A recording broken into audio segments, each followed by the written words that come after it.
ლესიჭინეს თემის ნომერ მესამე საჯარო სკოლა სტამბოლის შოთა რუსთაველის სახელობის კულტურის ცენტრის თავმჯდომარე ორჰან ბერიძე და ჟურნალისტი და პოეტი ნათია ჯიმშელეიშვილი სტუმრობდნენ.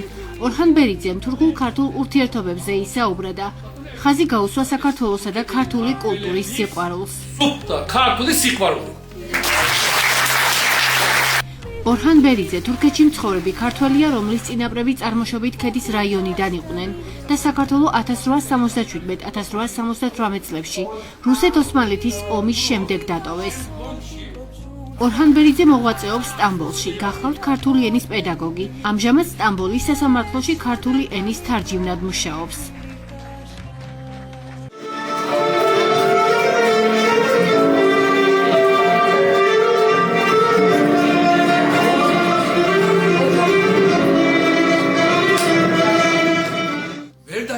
სიკტისა გზა ვიწრო ვესაკლდოვანი მისგან გასწორდეს ყოველი სუსტი და ზალგულოვანი ბოლო ჩეკანეს მიწამან ერთგან მოხმედამ სოვანი ჯოს ჩოსრასა ნახსა სიკტის საკლდოვანი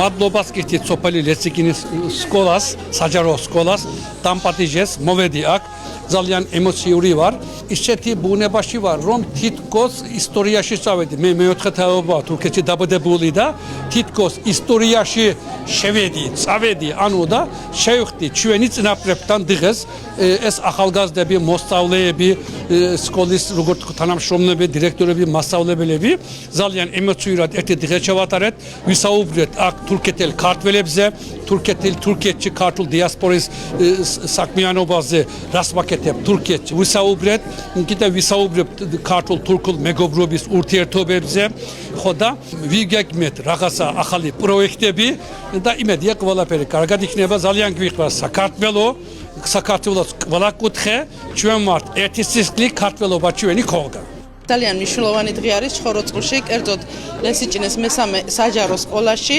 რადგან ყავს განსხვავებული და გამორჩეული სტუმარი თურქეთიდან, თურქეთელი ქართველი ბატონი ორჰან ბერიძე, რომელიც გახლავთ სტამბოლის შოთა რუსთაველის კულტურის ასოციაციის დამფუძნებელი და ამჟამად ხელმძღვანელი.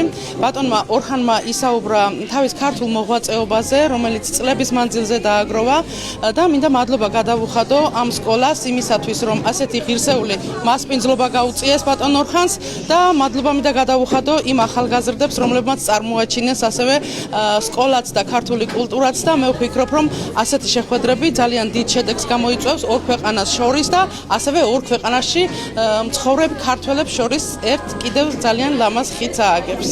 ჩვენ სკოლაში განხორციელდა პროექტი, რომელიც მიზნად ისახავდა თურქეთელი ქართველების უფრო უკეთესად გაცნობას და საზღვაო მიღმა დარჩენილი ტერიტორიების გაცნობას მოსწავლეებისთვის. ჩვენ მოვიწვიეთ ქალბატონი ნათია ჯიმშილეიშვილი პროექტის ფარგლებში, გაეცნო ბავშვებს ესაუბრა ამის შემდეგ ვიყავით თვითონ ტაო-კლარჯეთში, მოვინახულეთ იქაური ეკლესია მონასტრები და ძალიან ისეთი შთაბეჭდილება დატოვა როგორც სინანულის, ასევე ამ ტერიტორიების დაკარგვის გამო. და იმედი მაქვს, რომ ამ ქართველსა და თურქეთელებს შორის გააჩნდება ისე მყარი ხიდი. გასულ სასწავლო წელს ჩვენ ჩავატარეთ პროექტი ტაო-კლარჯეთის საზღვარს მიღმა დარჩენილი საქართველო. ამ პროექტის ფარგლებში მოვიწვიეთ ტაო-კლარჯეთის დიდი ექსპერტი, პოეტი, ქალბატონი ნათია ჯიმშილეიშვილი. დაიგეგმა ტური სამდღიანი. ვიმოგზაურეთ ტაო-კლარჯეთში, მოვილოცეთ ტაძრები, დავათვალეთ და ამავე დროს, ამ მოგზაურობის დროს ჩვენ ვეწვიეთ ქართულ სოფლებს. ხევაის, ქობაის ბალხის შეხვდით თურქეთელ ქართველებს და გავიცანით მათ ყოფას. მათ ძალიან უყვართ საქართველო, ისინი მოგვიყვნენ როგორ ენატრებათ და უნდათ საქართველოში ჩამოსვლა. ამ პროექტის ფარგლებში ქალბატონმა ნათია ჯიმშილეიშვილმა ჩვენ გაგვაცნო ბატონი ორჰან ბერიძე და დაიგეგმა მაშინ ბატონ ორჰანთან შეხვედრა და კიდევ სხვა თურქეთელ ქართველთან შეხვედრა და ჩვენ გეგმავდით ძალიან გრანდიოზულ ორდღიან პროგრამას, მაგრამ ეხლა ბატონ ორჰანს მოუწია საქართველოში ჩამოსვლა და ჩვენ ვისარგებლეთ ამ შემთხვევით. მიგვაჩნია რომ მიზანშეწონილია გაგრძელდეს ეს ურთიერთობები და ეს პატარა ხიდები საქართველოსი და თურქეთელ ქართველებს შორის ნელ-ნელა გააიგოს და ეს ურთიერთობა გაგრძელდეს.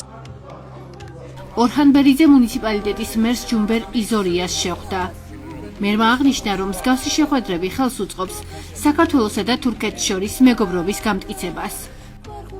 ყველაზე დიდი არის მეგობრობა, სიყვარული, რაც შეუძლია ჩვენი ქვეყნები უფრო ძლიერი გახადოს, უფრო ახლო მეგობრული ურთიერთობა გქონდეს ჩვენს ხალხს ერთმანეთთან და ეს მიხარია და განსაკუთრებული მადლობა მინდა გითხრათ, რომ მართლა უდიდესი წვლილი გაქვს შეტანილი ამ ისტორიაში და ამ ისტორიის გაძლიერებაში და მეგობრობის გაძლიერებაში და კიდევ ერთხელ უდიდესი მადლობა.